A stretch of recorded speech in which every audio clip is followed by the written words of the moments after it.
Our Labor Day sale is now on. Join Club and save $300. Link in the description.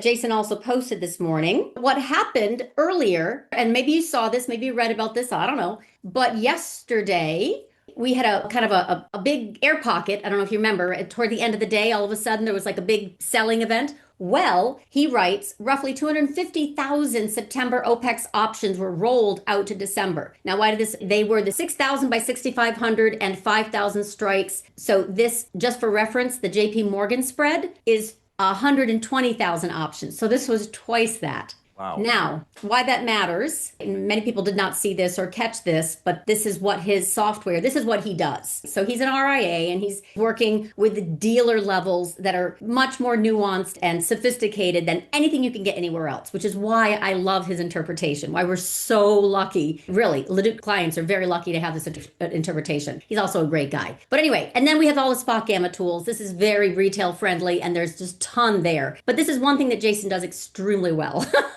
So anyway, he says this has major implications on the customer and the dealer side. Now I'm reading from his report, so bear with me a little bit. He thinks a little research showed that this was likely an MSCI rebalance effort. One way or another, it is unequivocally a bearish move. So it is increasing the negative deltas. Volume leaders also saw major trades across the equity side, likely sells. This might be due to the rebalance effort. And by the way, before that, he did not see this. So he was still 6,500 for September OPEX. I'm not worried. All of my stuff still says strong. Breadth, buying, rate volatility is suppressed. FX volatility is suppressed. Equity volatility is suppressed. I have seen nothing, man. So when he said this, when he wrote this yesterday, I'm like, well, that's interesting. So let me go on. He goes, those calls could be dealers since that move increased dealer positive deltas, and that means they would need to sell in order to balance their books.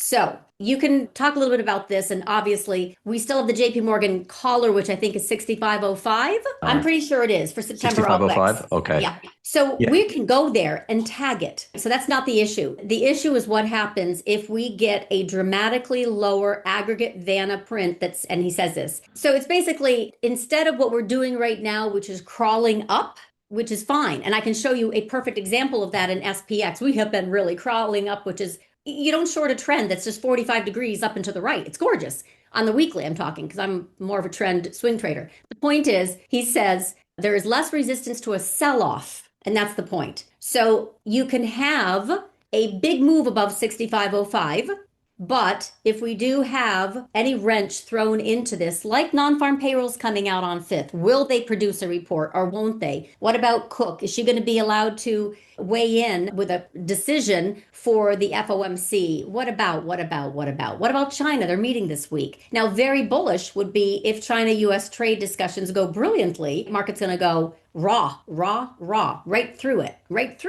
And we can go bullish, melt up, which is what you're still bidding for and why the calls are so dang cheap. But that is a wrench. And I just wanted to get your thoughts on that. I know I'm springing this on you.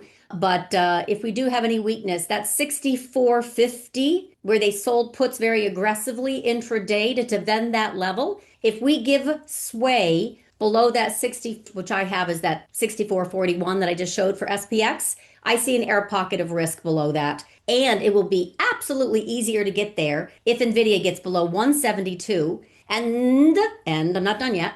I'm watching the dollar yen, meaning that particular carry trade has done nothing wrong. So that has not been a risk, but I keep watching it. And then last but not least, we do have a steepener of size. And so I want to just show you the biggest threat in the room. All right, now I've shown this to clients every day. They get all this stuff every day, but we only do this once a week, and so I'm kind of highlighting the important stuff. Okay, so this is on a weekly, and this is the 10-year, 2-year yield curve. Now, for those who are not in fixed income, you could care less, but I got a lot of fixed income folks that trade this, and it's also a huge market, right? The bond market is just very important.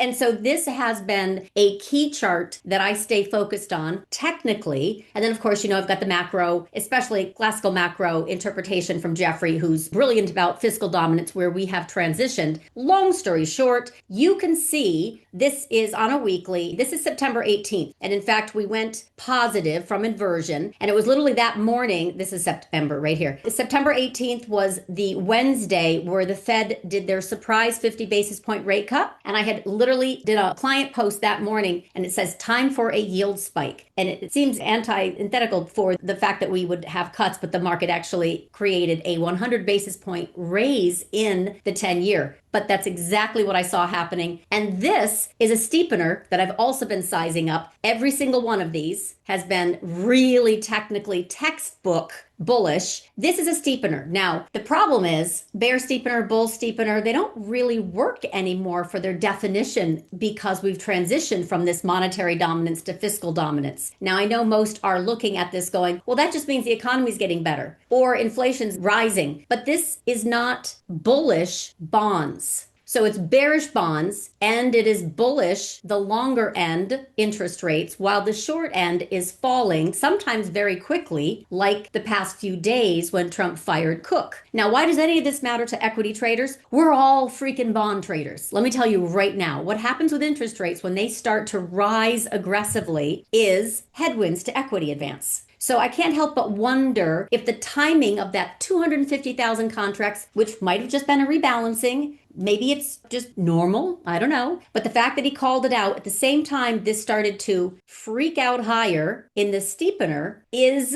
new information. I knew it was going to do this, and I'm actually very cautious that once we get above this level, it's going to pick up speed to the upside. So let's see what happens. But basically, firing Cook is removal of this Fed independence, which is underpinning the long end and forcing short ends lower in anticipation of rate cuts, which can create this steepener, which in the short term is very good for banks. Banks love this cheap and steep. They love, love, love it. So you can see Citibank is hot fire flames. You can see these. Perfect. Net interest margin. Beautiful. Beautiful. Oh Bring God. it on. And look at this. Look at this. You can see this stuff. They're benefiting tremendously, and they're still breaking out of wedges. Oh my. But the point is, the rate of change in that steepener is going to start to bite equities. It's not a question of if, just when. Join Samantha and Hans at the next Macro to Micro Options Power Hour, held each Wednesday at 4 p.m. Eastern Time. Registration is free. Scan this QR code or click on the link in the description. Watch the full Options Macro to Micro Power Hour episode by clicking on the video here and subscribe to LaDucTrading YouTube channel for more content.